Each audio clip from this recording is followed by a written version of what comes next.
Maraming aga partido goers at netizens. Ang kita edit sa Laganoy Camera na Sur para dumanan ang saro sa pinakahalangkaw na waterfalls igdi, ang Bulanugan Falls. So ano pang natin do? Let's go! Bago kita makaabot sa Barangay Agusais, maagi ka muna sa Sitio Kanumoy, Kansan Isidro Norte. Pero medyo kakaiba ang aagyanta. Maagi kaya kita ning salog kung saan masakay kita igdi sa Burubal sa Ninda. Pwede ining isakay ang mga motor, kasya ang apat na motor igdi. May bayad lang na 5 kung mayo ka ning sasakyan, and kung may motor ka, 10 pesos ang aram ko. Bali, 2 balsa ang available igdi.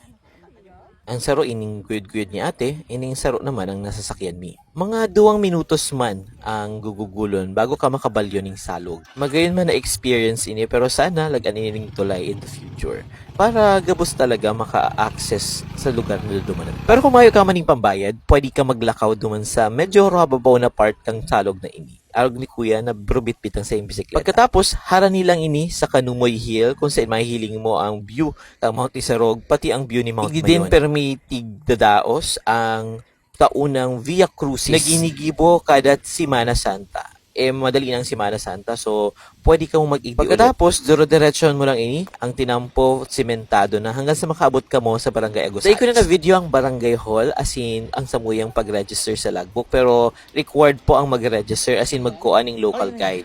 Pwedeng tanod or pwedeng locals duman. By the way, nagbiyahe kami kan sa kuyang barkada ini, si Best Jonard, and first time niya daigdi, kaya syempre, ako ang tour guide niya. Muntikon ko lang makaligtaan, si biyahe mi poon Laganoy Sentro hanggang Agusais ay around 30 minutes lamang. Pero kung lalakawin mo ito, dati-dati kaya tiglalakaw ko lang yan, around 3 hours makakaabot ka sa Barangay Agusais. Very stiff and matarik talaga ang lugar. And from Agusais proper, malakaw ka lang ng 30 minutos hanggang sa makaabot ka igdi sa magayuno nindang waterfalls, ang Bulanugan Falls. Perfect timing ang pag-igdimi dahil medyo mabulos as in magayon ang panahon. Masiramon dangugon pati ang bulos kauni. Siyempre, ninamnam mo ang view kang Bulanugan as in naglibot-libot kung ano ang pwede pang mahiling na spots and perfect spot na pwedeng pagpicturan. Dahil ko na ata mabilang kung perang beses na ako nakaigdi sa Bulanugan, pero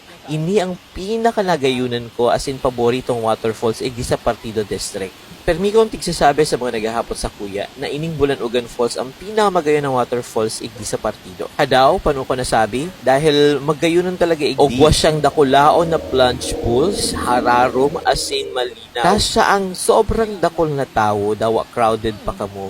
Makakarigos ka mo igdi. Bukod pa duman, magayunan din ang mga kahoy na yaon igdi. As in, presko na maray ang magturot. Ugwa din sinang magayon na spot, igdi sa inutan, kung saan, kung habok mo ning mga hararom na parte kang salo, pwede ka magpataw-pataw, igdi sa hababaw na parte.